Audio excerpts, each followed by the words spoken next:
Hi, you're watching JM Pro TV, and today we're at Just Economics with Carmen Ramos Kennedy. Thanks so much for having us here and speaking with us about Equal Pay Day. What is this day about?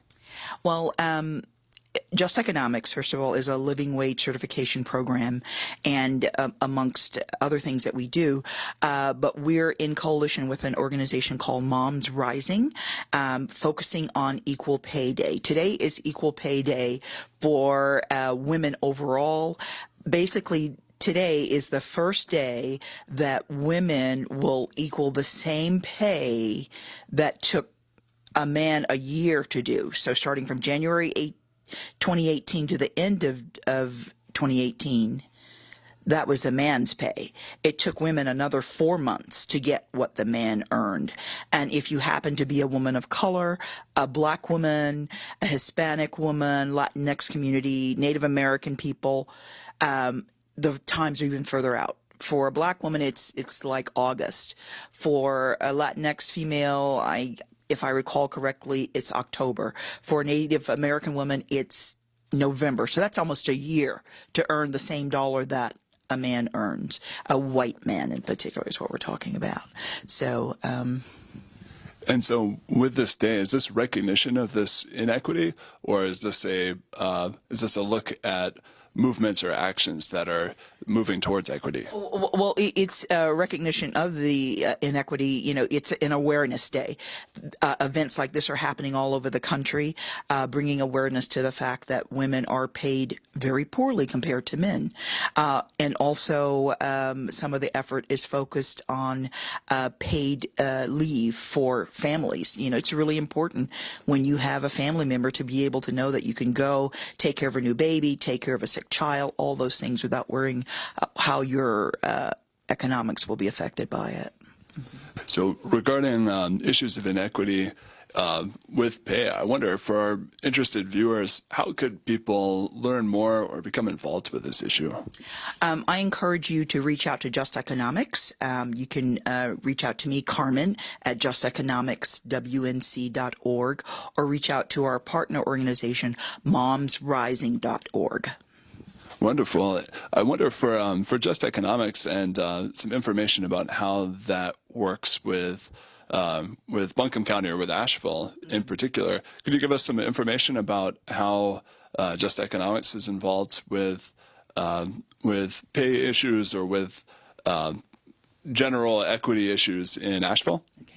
Well, as I'm sure some of your viewers know, that blue sticker that you see around on doors is letting the public know that they are living wage certified. That's the work that we do, some of the most important work that we do. And of course, that means we're involved in wages. And we're also part of the Raising Wages North Carolina, which is trying to get wages raised across the state. The sad fact is that women are getting 86 cents for every dollar that a man gets. And if you happen to be a woman of color, the number goes down, down, down. We need fair pay, and we need it now. We need family leave, and we need it now. And so one more time for resources or information for viewers who may find that they are not being paid what one of their white male counterparts is being paid. What were some of those resources one more time? I appreciate your question, but first of all, people don't discuss wages. It's almost verboten to talk about wages, and that's how they get away with paying so unfairly. You know, back in the old days, it used to be, well, women are going to get married. You know, well, they had all these excuses why they wouldn't pay women fairly. The fact of the matter is women are now heads of households. Women are sometimes in households where their partner doesn't earn as much as they do. They're in households where their partner may not even work. Women need to be paid the same thing that men pay. The excuse of marriage or she's going to leave the workforce, none of that matters, because women are more than 50% of the workforce, and we need to be paid fairly. Are those arguments still showing up in legal cases or in dominant narratives that you've seen? Well, I'd say they're certainly in dominant narratives. I couldn't tell you for sure legally, because I think, you know, somebody takes that to court, they have to be stupid. But it's definitely a narrative that that is still there and it needs to be cast aside. We need to talk about wages. You know, you work in a company and it's very unlikely that you're going to share with your coworkers what you earn. And that's because we have this fear, or in some companies, I think actually have rules that you're not supposed to talk about wages. And guess what? That protects them, not the workers.